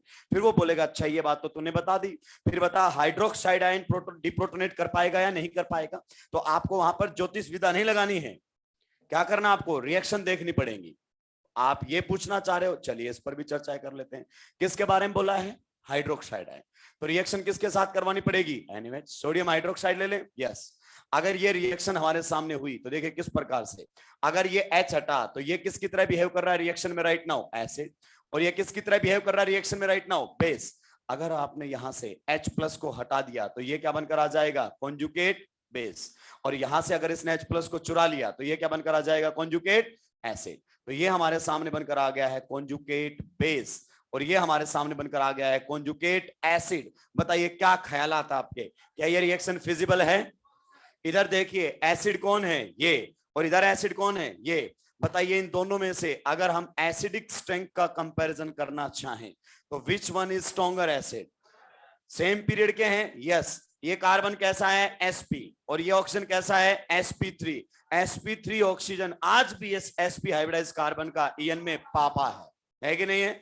मतलब एसिडिक स्ट्रेंथ का ऑर्डर ये है। यस, ये हमारे सामने क्या आ गया है? Acidic strength. क्या आ गई है? Acidic strength. मतलब ये रिएक्शन इधर नहीं, ये रिएक्शन वापस आएगी, इधर आएगी वापस। और हम जब भी फिजिबिलिटी की बात करते हैं, फॉरवर्ड की बात करते हैं, मतलब ये कैसा एसिड है? वीक, और ये कैसा एसिड है? स्ट्रॉन्ग। मतलब ये रिएक्शन फिजिबल नहीं है। फिजिबल का मतलब ये रिएक्शन फॉरवर्ड डायरेक्शन में नहीं जाएगी। तो बताइए क्या हाइड्रोक्साइड आयन इसको डिप्रोटोनेट कर सकता है? नहीं कर सकता। क्या सोडा अमाइड इसको डिप्रोटोनेट कर सकता है? कर सकता है। ऐसे क्वेश्चंस आएंगे, ये क्वेश्चंस हमारे सामने बनकर आते हैं feasibility of acid base reaction से। इसका मतलब आपको क्या समझ में आया? इसका मतलब हमें एक बात समझ में आ चुकी है, हर एसिडिक हाइड्रोजन, हर एसिडिक हाइड्रोजन एसिडिक नहीं होता हर बेस के लिए।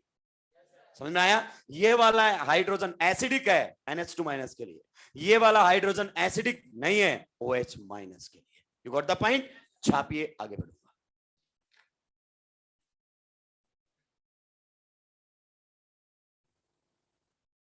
तो जरूरी नहीं आपसे यही पूछे कि रिएक्शन फॉरवर्ड में जाएगी या नहीं जाएगी, बहुत पुरानी बातें हो गई हैं।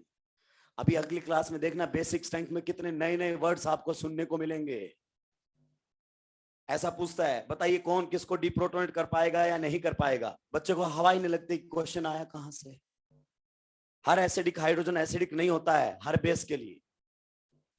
हम तो बस एक सुन लेते हैं, पहली रिएक्शन एसिड बेस, पहली रिएक्शन एसिड बेस। तो हर एसिड बेस रिएक्शन फिजिबल नहीं होती है भाई।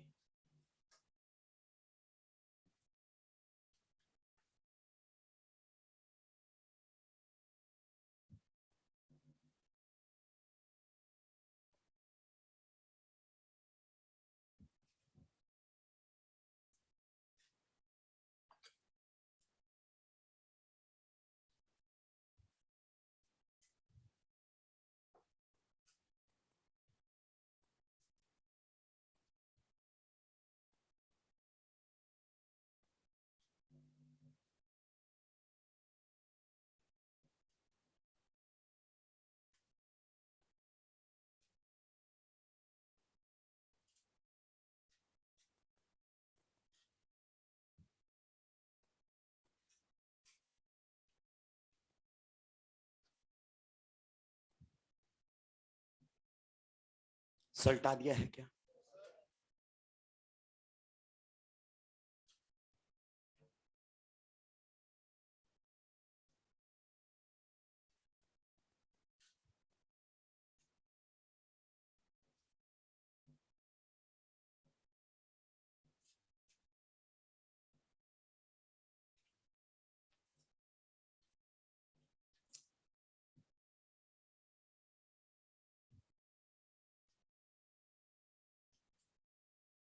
अब सुलटा है क्या सभी ने? इधर वाला तो सुलटा दिया होगा। नहीं, तू उधर से लिखना शुरू किया था, राक्षस।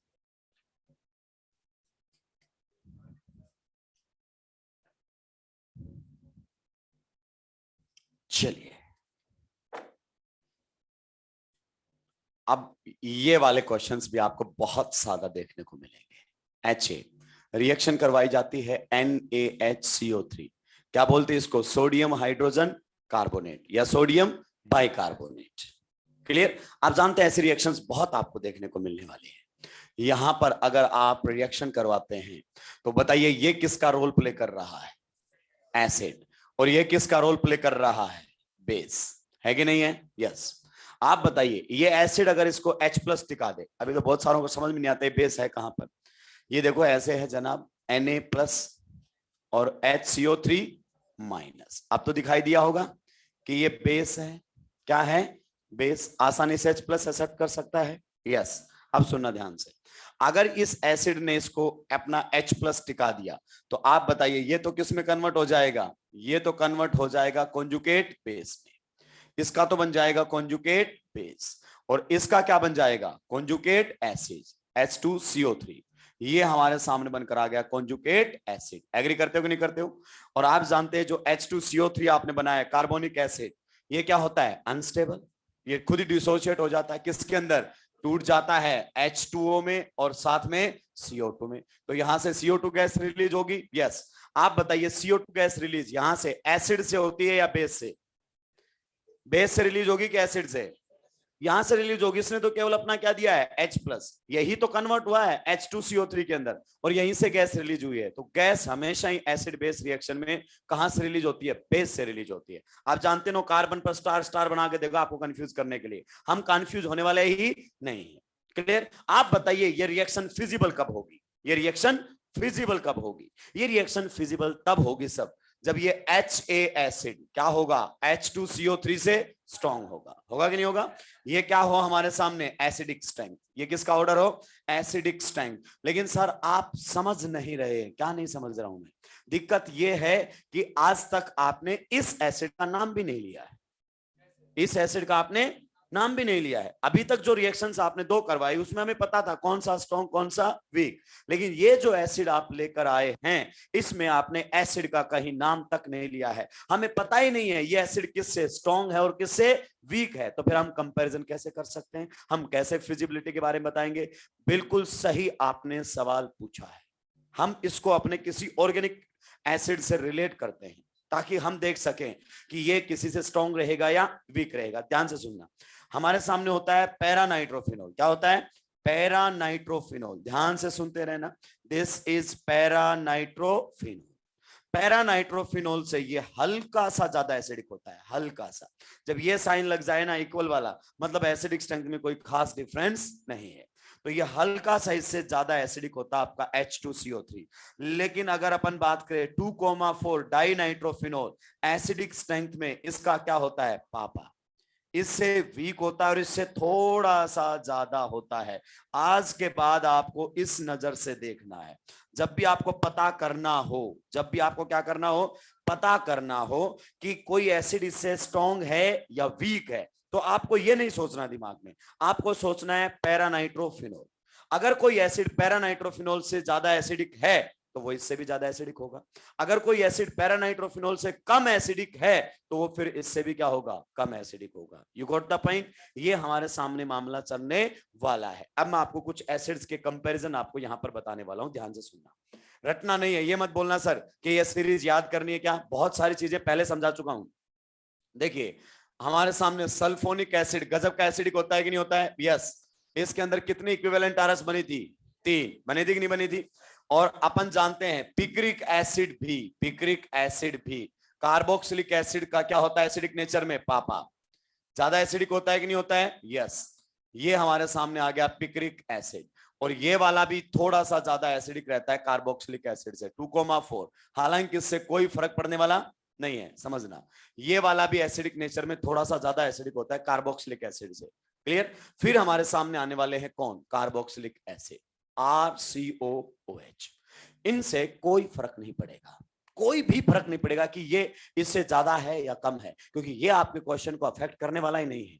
इस ऑर्डर को रटने की जरूरत नहीं है, मैं आपको बहुत शानदार चीजें यहां पर बताऊंगा। अब अगर अपन बात करना चाहें तो देखिए पहले कौन था, सल्फोनिक एसिड, क्लियर। फिर कौन थे, कार्बोक्सिलिक एसिड। क्या ये मैं पढ़ा चुका हूं, यस। आप तो बस ये ध्यान रखना कि कार्बोक्सिलिक एसिड को कौन ओवरटेक कर गया है, पिक्रिक एसिड, बस इसको ध्यान भी नहीं रखोगे तो आपको कोई फर्क पड़ने वाला नहीं है, कोई फर्क पड़ने वाला नहीं है, क्लियर। फिर अगर अपन बात करें तो हमारे सामने आएगा कौन सा, ये वाला H2CO3 यहां पर, और ये हल्का सा ज्यादा एसिडिक होता है किससे, पैरानाइट्रोफिनॉल से, हल्का सा ज्यादा एसिडिक होता है पैरानाइट्रोफिनॉल से। उसके बाद अगर अपन बात करें पैरानाइट्रोफिनॉल किससे ज्यादा एसिडिक है, कौन से ऑर्थोनाइट्रोफिनॉल से। और ऑर्थोनाइट्रोफिनॉल किससे ज्यादा एसिडिक होता है, मेटानाइट्रोफिनॉल से। होता है कि नहीं होता है, ये तो कंपैरिजन ही चल रहा है, -I -R हाइड्रोजन बॉन्डिंग की वजह से कम हो गया था। फिर हमारे सामने वो किससे ज्यादा एसिडिक होता है, फिनॉल से। होता है कि नहीं होता है, ये तो फालतू में सीरीज लिखवाई जाती है, इसकी कोई जरूरत नहीं है। और फिनॉल ज्यादा एसिडिक किससे होता है, वाटर से। और वाटर किससे ज्यादा एसिडिक होता है, अल्कोहल से। अब मैं आपको सारी बातें फ्लैशबैक में ले जाकर याद करवाना चाहता हूं। बताइए सबसे आगे कौन से लिखे थे, कार्बोक्सिलिक लिखे थे कि नहीं लिखे थे। फिर कौन, सॉरी सल्फोनिक, सबसे आगे कौन लिखे थे, सल्फोनिक। फिर कौन लिखा था, कार्बोक्सिलिक। फिर कौन आए थे, फिनॉल। फिनॉल के बाद वाटर, वाटर के बाद अल्कोहल। ये सीरीज लिखी थी कि नहीं लिखी थी। बस आपने ये ध्यान रखना है कि पिक्रिक एसिड कार्बोक्सिलिक को ओवरटेक कर जाता है। अब ये देखो कोई सा भी एसिड हो आपका कार्बोक्सिलिक, आपके इन वाले फिनॉल से क्या होगा, ज्यादा एसिडिक। बस पिक्रिक को दिमाग में रखना है, पिक्रिक आगे निकल जाता है। हालांकि इसमें तो आंसर में फिर भी कोई फर्क नहीं पड़ेगा, क्लियर। अब सुनो ध्यान से, अगर आपके इन वाले फिनॉल से ज्यादा एसिडिक कौन सा होता है, कार्बोक्सिलिक एसिड, तो कार्बोक्सिलिक एसिड इससे ज्यादा एसिडिक हुआ कि नहीं हुआ, यस। और ये देखो सल्फोनिक एसिड इससे ज्यादा एसिडिक होता है, तो ये वाला इससे भी ज्यादा एसिडिक हुआ कि नहीं हुआ, हुआ, क्लियर। अब अपने को अगर इतना भी याद होता, ध्यान से सुनो, अगर अपने को केवल इतना भी याद है, ध्यान से सुनता जा, अगर तूने इतना भी याद कर लिया है तो मुझे नहीं लगता कि कहीं भी कोई तेरा क्वेश्चन क्या हो सकता है, गलत हो सकता है। कहीं भी तेरा क्वेश्चन क्या हो सकता है, गलत। ये देख, इससे ज्यादा एसिडिक कौन है, कार्बोक्सिलिक। इससे ज्यादा एसिडिक कौन है, सल्फोनिक। अब फिनॉल फिनॉल में कंपैरिजन करना है, कर ले तू फिनॉल फिनॉल में। तेरे से पूछेगा बता पिक्रिक एसिड इसके साथ रिएक्शन कर सकता है NaHSO3 के साथ, यस, क्योंकि पिक्रिक एसिड इससे ज्यादा एसिडिक होता है। क्या 2,4 डाइनाइट्रोफिनॉल कर सकता है, यस, क्योंकि 2,4 डाइनाइट्रोफिनॉल इससे क्या होता है, ज्यादा। इसमें तो 1 माइनस आ रहा है, उसमें कितने हैं, 2 माइनस आ। कहीं दिक्कत ही नहीं है, कहीं दिक्कत नहीं है। हम फालतू में इस ऑर्डर को रटते रहते हैं। हमारा मेन मोटिव तो क्या होना चाहिए, ये मेन फोकस तो इसके ऊपर आना चाहिए। ये है मुद्दे की बात, तो ये है मुद्दे की बात। तो फिनॉल फिनॉल में हम कंपैरिजन कर लेंगे -R से, और फिनॉल से ज्यादा एसिडिक कौन होता है, कार्बोक्सिलिक। और कार्बोक्सिलिक से ज्यादा कौन होता है, सल्फोनिक। ये तो मैंने एक सीरीज लिखी है, तो पी के वैल्यू को मैच करते हुए लिख दी है, इससे कोई परेशानी आपको नहीं होनी चाहिए। तो एक क्वेश्चन आपसे ये भी पूछेगा कि बताइए कौन सा एसिड सोडियम बाइकार्बोनेट के साथ रिएक्शन करके CO2 गैस रिलीज करेगा। तो तभी होगा जब रिएक्शन कहां जाएगी, फॉरवर्ड डायरेक्शन। एग्री करते हो कि नहीं करते हो? और फॉरवर्ड डायरेक्शन में जाने के लिए जो आपका एसिड है वो H2CO3 से क्या होना चाहिए, स्ट्रांग होना चाहिए। और आने वाले 3-4 क्वेश्चंस में ये बात आपको क्या होने लगेगी, क्लियर। छापिए, आगे बढ़ूंगा। अब ये मत बोलना क्या ये सीरीज याद करनी, याद करना है तो केवल ये याद करना है, उससे कोई फर्क नहीं पड़ेगा।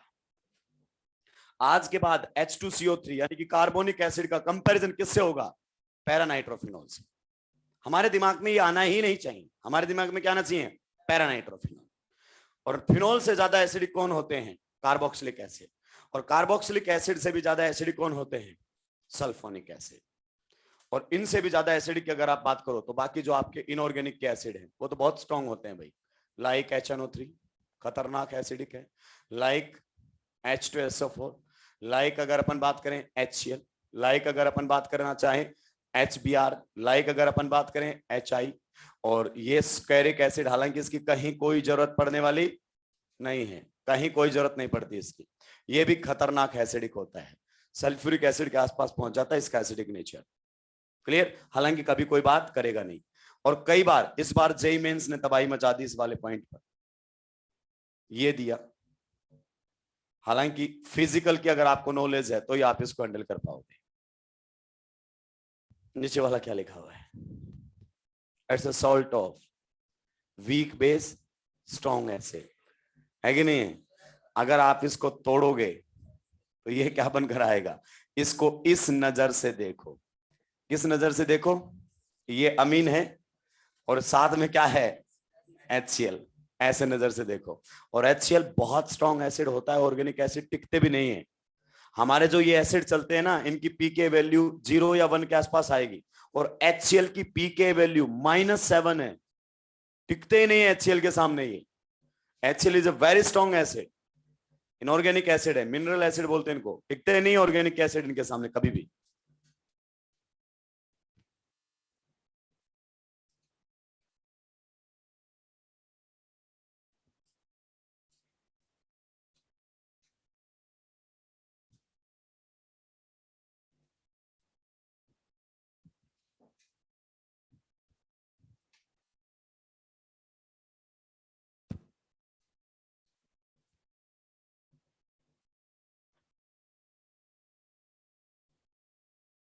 जल्दी जल्दी सुलटाएंगे।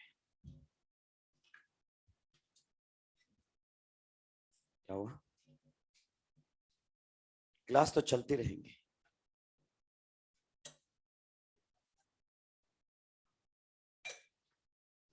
कल तुम्हारी खाली जा रही, मेरी तो 5 हैं, बाजू वाले बैच में 2 हैं। राक्षसो, एक ही साल थोड़ी पढ़ाना है मेरे को। हाँ हाँ मैं समझ गया, मैं बोलता हूं ना हर समस्या का समाधान है, बशर्ते समस्या दूसरे की होनी चाहिए। अभी जब रिजल्ट में अच्छे नंबर नहीं आएंगे ना तो तुम्हें बहुत प्रॉब्लम होगी। किसी मास्टर के पास जाओगे खटैक से तुम्हें ज्ञान दे देगा, हालांकि वो मास्टर खुद प्रॉब्लम से जूझ रहा होता है। अपनी प्रॉब्लम का सॉल्यूशन किसी के पास नहीं है, दूसरे को तुरंत ज्ञान दे दिया जाता है।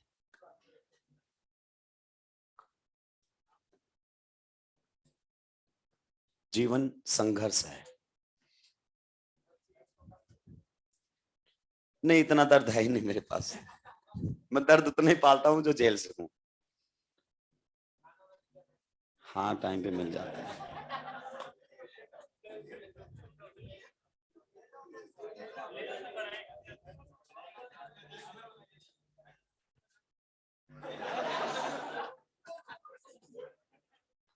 एक से बढ़ के एक कलाकार, या बुजुर्ग लोगों के बीच में भेजने का दिक्कत ही ये है। ये तो ठीक ठाक है, नॉलेज ठीक है, अगर हल्की सी नॉलेज कम हो ना तो पीछे से कोई आए कि सर माइक दो आगे हम पढ़ाएंगे, अब बैठो आप देखो हम दिखाते हैं कैसे पढ़ाया जाता है। बहुत खतरनाक लोग हैं आप लोग।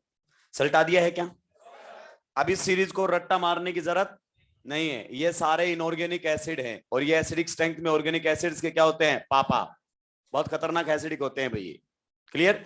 यहां तक भी आपको कोई रटने की जरूरत नहीं पड़ेगी। रटना है तो ये रटना है बस कि ये वाला एसिड इससे हल्का सा ज्यादा एसिडिक होता है। You got the point? चलिए लगा दीजिए क्वेश्चन की heading. Which of the following acid base reaction is feasible? Which of the following acid base reaction is feasible? कौन सी एसिड बेस रिएक्शन फिजिबल है? किसमें CO2 गैस निकलेगा नहीं निकलेगा, वो सारी बातें क्वेश्चंस के थ्रू ही करते हुए चलेंगे। पहला क्वेश्चन आप लोगों के बीच में आ चुका है और वो भी बिना किसी प्राइज मनी के। पैसे की तो बात ही मत करना। हाँ, अरे तुझसे ज्यादा गरीब मैं हूं राक्षस, तुम तो अपनी गरीबी का बखान कर लेते हो, हम क्या करें?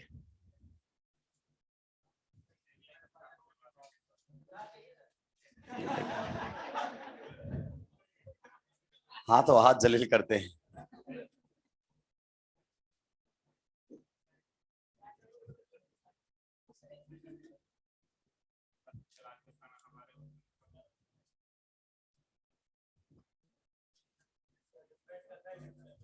बाजू वाले ने बोला है तो उस पर कमेंट करना अपना तो बनता है कि तू कैसे निकल गया।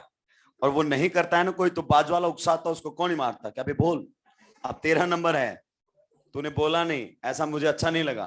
फिर उसके दिमाग में यही चलता रहता है कि वो क्या बोलेगा और मैं क्या बोलूंगा। पढ़ाई पढ़ाई से सेकेंडरी हो गया। अब तो बस कमेंट बाजी में चलना अपने को। और उसको एक बार रास्ते में बोल दे जाते जाते यार आज तेरा कमेंट अच्छा नहीं था, पसंद नहीं आया मेरे को, तो वो फिर जाके गूगल करता है नए नए कमेंट कैसे मारे। उसको मतलब नहीं है पढ़ाई से। प्राइमरी चीजों को भूलकर सेकेंडरी चीजों की तरफ दिमाग क्या कर लेते हैं अपन, शिफ्ट। बचे इससे भाई, बचे। प्राइमरी चीज हमेशा ध्यान रहनी चाहिए कि हम सब यहां पर किस चीज के लिए इकट्ठे हुए हैं। चलिए, संज्ञान मेडिकल कॉलेज में हैं आप, और मैं क्या हूं, प्रोफेसर। प्रिंसिपल वाला काम तो शानदार है।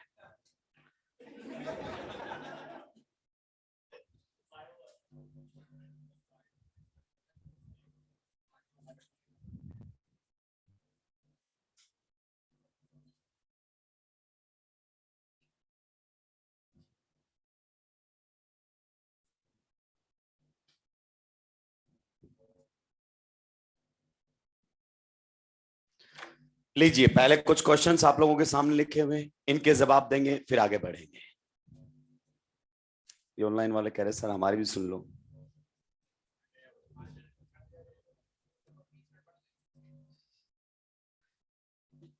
क्वेश्चन 50 कर दिए हैं,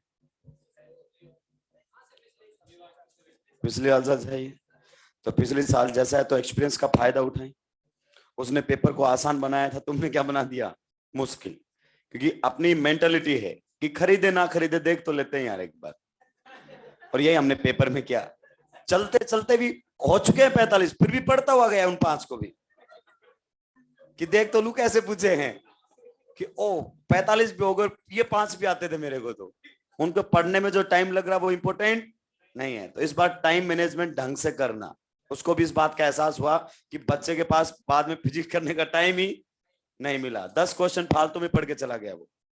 तो इस बार थोड़ा सा टाइम मैनेजमेंट रखना। बताइए पहले क्वेश्चन के बारे में क्या ख्याल होगा कि नहीं होगा?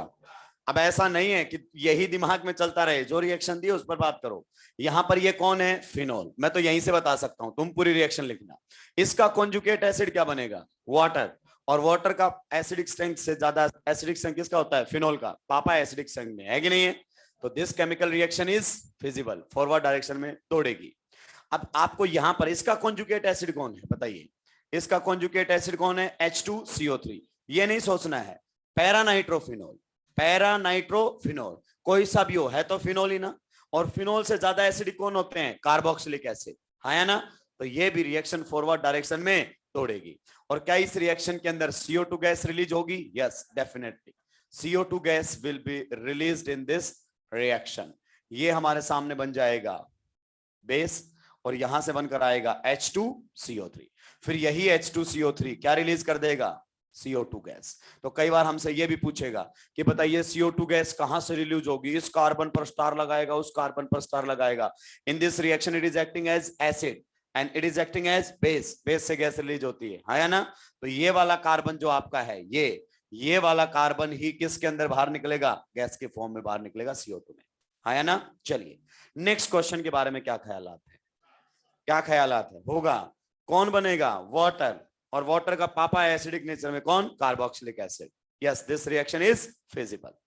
नेक्स्ट बताइए, यस इसको सोचना ही नहीं है, इसको इसकी जगह क्या सोचना है, इसका कॉन्जुगेट एसिड कौन बनेगा, ये, और इसका कंपैरिजन पैरानाइट्रोफिनोल है, तो फिनोल ही ना पैरानाइट्रोफिनोल, यस, और फिनोल से ज्यादा एसिडिक होते हैं सल्फोनिक एसिड्स। अब इसमें जेई ने एक बार क्वेश्चन पूछा, मतलब उस एग्जामिनर की जितनी तारीफ की जाए ना उतनी कम है, हर बार नया क्वेश्चन छाट के लाता है, हर बार। उसने पूछा during this chemical reaction which gas is released, during this chemical reaction which gas is released. Option number 1 SO2, option number 3 मतलब 2 SO3, option number 3 CO2 plus SO2। अपन क्या होते हैं, बहुत बहुत ज्यादा रिस्क लेने वाले हैं कि देखो यहां से कुछ ना कुछ तो निकलेगा, यहां से निकलेगा SO2 और CO2, ये सबसे अच्छा लग रहा है, दोनों कवर हो रहे हैं इसके अंदर, टिक मार देते हैं। हालांकि आप जानते हैं ये एसिड है और ये क्या है, बेस। इसका काम तो केवल H+ देना है, इसका काम केवल और केवल क्या है, H+ देना, हाँ या ना, यस। तो ये तो अपना कॉन्जुगेट बेस के अंदर कन्वर्ट हो जाएगा, और ये किस में कन्वर्ट हो जाएगा, H2CO3, और आप जानते हैं यही तो टूटकर CO2 गैस रिलीज करेगा, तो यहां से CO2 गैस रिलीज होगी, only CO2 gas is released in this chemical reaction. तो कल आपसे ये भी पूछ सकता है कि बताइए किस किस रिएक्शन में CO2 गैस रिलीज होगी, बताइए क्या ये केमिकल रिएक्शन फिजिबल है, यस, क्योंकि इसका कॉन्जुगेट एसिड कौन बनेगा, ये, और ये नहीं देखना कौन सा, पैरानाइट्रोफिनोल, और ये तो पैरानाइट्रोफिनोल का पापा है एसिडिक स्ट्रेंथ में, 2 माइनस आ रहे हैं, है कि नहीं है, तो ये रिएक्शन भी क्या होगी, फिजिबल। और ये तो बात मत करो, तो खतरनाक है, पैरानाइट्रोफिनोल इसके सामने टिकता ही नहीं है। हम एसिडिक स्ट्रेंथ का ऑर्डर का कंपैरिजन पहले कर चुके हैं क्या, यस। चलिए क्वेश्चन नंबर मतलब ऑप्शन नंबर 7 की तरफ चलेंगे।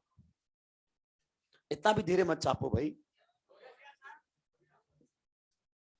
चाहे तुम 2 क्लास लो चाहे 4 क्लास लो, पढ़ाना तो उतने देंगे आपको जितना एक में पढ़ा सकते हो। ये देखिए नेक्स्ट क्वेश्चन, बहुत बढ़िया क्वेश्चन आप लोगों के बीच में आ चुका है। पैरानाइट्रोफिनोल की रिएक्शन अगर सोडियम हाइड्रोजन कार्बोनेट के साथ या सोडियम बाइकार्बोनेट के साथ करवाई जाए तो क्या लगता है ये केमिकल रिएक्शन फिजिबल रहेगी, चलाइए अपना दिमाग, क्या लगता है ये केमिकल रिएक्शन फिजिबल हो पाएगी, क्या ये केमिकल रिएक्शन फिजिबल हो पाएगी, पहले तुम लड़ लो आपस में, हो जाएगी क्या। लेकिन मैं आपको बता दूं एसिडिक नेचर तो कम है, एसिडिक नेचर तो क्या है, कम है। बताइए क्या ख्यालात रहेंगे, क्या ये रिएक्शन फिजिबल हो पाएगी या फिर नहीं हो पाएगी, ये सारी बातें अभी आपको करनी पड़ेंगी। और ये क्वेश्चन आ चुका है AIEEE में आया था या शायद JEE मेंस में आया था, पहली बार यहीं से ही इंट्रोडक्शन करवाया गया था इस टाइप की केमिकल रिएक्शंस का। पहले बताइए कितने लोगों का मानना है ये केमिकल रिएक्शन हो जाएगी, काफी लोगों का मानना है, आप बताएंगे क्यों हो जाएगी, नहीं बताने दो।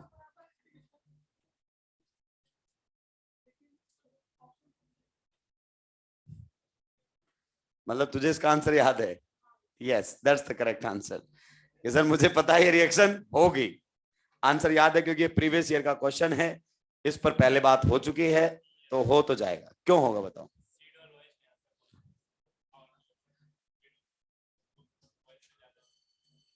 अच्छा ये लगा दिया कि मैंने, अबे माफी चाहूँ, अभी मैं सोचूं,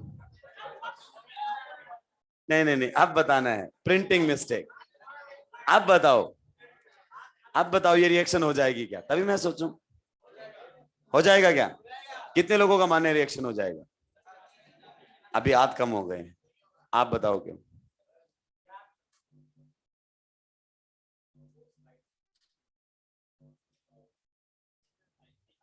बिल्कुल होगा स्लाइटली, तो स्ट्रॉन्ग तो वो उधर बनेगा ना, ये तो वीक रहेगा, वो क्या बनेगा? स्ट्रॉन्ग। सुनना ध्यान से, this chemical reaction is feasible, yes absolutely this reaction will take place. बहुत शानदार क्वेश्चन है, बहुत ही आपको ध्यान से सुनना है, तबियत से सुनेंगे भाई, बातें नहीं। अब यहां पर ये रिएक्शन हुई तो बताइए इस रिएक्शन के अंदर ये तो क्या बन जाएगा हमारे सामने? Conjugate base. तबियत से सुनते रहना, क्वेश्चन आ चुका है और क्वेश्चन फिर से आ सकता है।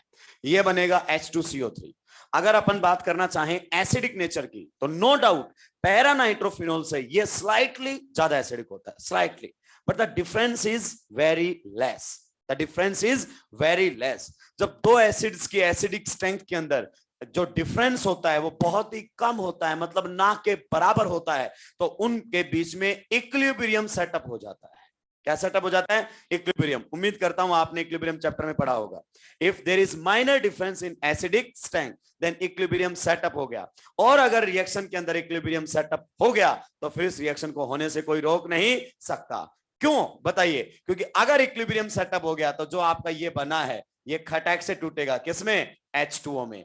और किसमें? CO2 में। बताइए रिएक्शन से लगातार CO2 गैस रिलीज होगी? यस। अगर CO2 गैस रिलीज लगातार होगी तो आपके प्रोडक्ट की मोलर कंसंट्रेशन लगातार कम होती चली जाएगी। अगर प्रोडक्ट की मोलर कंसंट्रेशन लगातार कम होती चली गई तो according to Le Chatelier principle reaction forward direction में शिफ्ट हो जाएगी। हो जाएगी कि नहीं हो जाएगी? ये था जेई का क्वेश्चन। कितना बेहतरीन क्वेश्चन था। बिल्कुल इसकी एसिडिक स्ट्रेंथ हल्की सी ज्यादा होती है, किससे? इससे। आगे बात समझ में? But the driving force is release of CO2 gas. Driving force is release of CO2 gas. You got the point? चलिए नेक्स्ट क्वेश्चन के बारे में क्या ख्याल आता है? क्या ये रिएक्शन फिजिबल है? यस। मैंने बोला ना इसको किस नजर से देख? HCl के नजर से देख। ये तो बहुत स्ट्रॉन्ग एसिड है। ये रिएक्शन फिजिबल है? यस। ये रिएक्शन फिजिबल है? यस। ये भी जेई में, जेई ने ताबड़तोड़ क्वेश्चन पूछे हैं यहां से, जेई का क्वेश्चन है। क्लियर? क्यों? क्योंकि यहां से H के हटने के बाद ये कंपाउंड क्या बन जाएगा? एरोमेटिक। बनेगा कि नहीं बनेगा? और ये इतना ज्यादा एसिडिक हो जाता है कि ऑक्सीजन से जुड़े हुए H से भी ज्यादा एसिडिक हो गया। ध्यान से देखिए, इधर कौन हमारे सामने है? ETOH। ये कौन है? अल्कोहल। ये H किससे जुड़ा हुआ है? ऑक्सीजन से। और ये H किससे जुड़ा हुआ है आप ही बताइए? sp3 कार्बन से। Still this hydrogen is more acidic. Role है क्योंकि इसके हटने के बाद इसके अंदर क्या जाएगी? एरोमेटिसिटी। अगर अपन बात करना चाहें इसकी एसिडिक नेचर का तो इसका एसिडिक नेचर लगभग वाटर के बराबर होता है। लगभग किसके बराबर होता है? वाटर के। यहां ऑक्सीजन से जुड़ा हुआ है H और यहां किससे जुड़ा हुआ है? कार्बन। और कार्बन भी कौन सा? sp3 carbon. बट आप जानते हैं इस H के हटने के बाद जो कॉन्जुगेट बेस बनेगा वो गजब का स्टेबल बनेगा। जो कॉन्जुगेट बेस बनेगा वो गजब का ही स्टेबल बनेगा ड्यू टू एरोमेटिसिटी। तो ये भी जेई का क्वेश्चन है। जेई ने भाई यहां से ताबड़तोड़ क्वेश्चंस पूछे, खतरनाक लेवल के क्वेश्चंस हमसे पूछे हैं जेई ने। सुलटा दीजिए। ये कई दफा आ चुका आपके सामने, आप जानते हैं, कई बार कंपैरिजन किया है मैंने इसका कई दफा। और नीट वाला ज्यादा कुछ क्रांति नहीं लाता है, आए हुए क्वेश्चन को रिपीट करता है। वो आए हुए क्वेश्चंस को क्या करता है? रिपीट। ये क्वेश्चन जेई मेंस 2021-22 इसी साल आया था। जेई मेंस 2021-22 में आ चुका है ये क्वेश्चन। रिपीट किया उसने, एक बार पहले भी आ चुका है, रिपीट किया है। तो रिपीट भी हो जाते हैं कई बार जेई मेंस में, क्योंकि जेई मेंस 8 पेपर लेता है। कितने लेता है? 8 पेपर लेता है। एनसीईआरटी के कोने कोने से क्वेश्चन पूछता है वो। कोई टॉपिक को इंपॉर्टेंट बोल ही नहीं सकते आप। क्यों? क्योंकि क्वेश्चन कहीं से भी बनाएगा। अगर रिपीट होने से बचाना है तो कहीं से भी क्वेश्चन बनेगा, कोई भी रिएक्शन उठा के पूछेगा। आप देखो, आप कहां से आते हैं क्वेश्चन? कैनिजारो से कोई क्वेश्चन आया पिछले सालों में? नहीं आया। राइमर टीमर से आया? नहीं आया। और अगर अपन बात करना चाहें एल्डोल से आया? नहीं आया। हेलोफॉर्म से आया? नहीं आया। क्योंकि बहुत सारे लोग ऑर्गेनिक में केवल यही पढ़ते हैं रिएक्शन के नाम पर। आजकल वो क्वेश्चन ऐसी जगह से पूछ रहा है जहां बच्चे का ध्यान ही नहीं पहुंचता। इटार्ड का इंटरमीडिएट, ये तो तूने कभी नहीं पढ़ा होगा, मैं तो यही पूछूंगा। इंपॉर्टेंट तो मुझे पूछना ही नहीं। सुलटा दिया है क्या? चलिए नेक्स्ट थोड़ी सी जगह छोड़कर हेडिंग लगाएंगे, इन एक्सप्लेनिंग बेसिक स्ट्रेंथ। क्या हो गया? बज गई क्या? कब बजी? अबे बताया करो।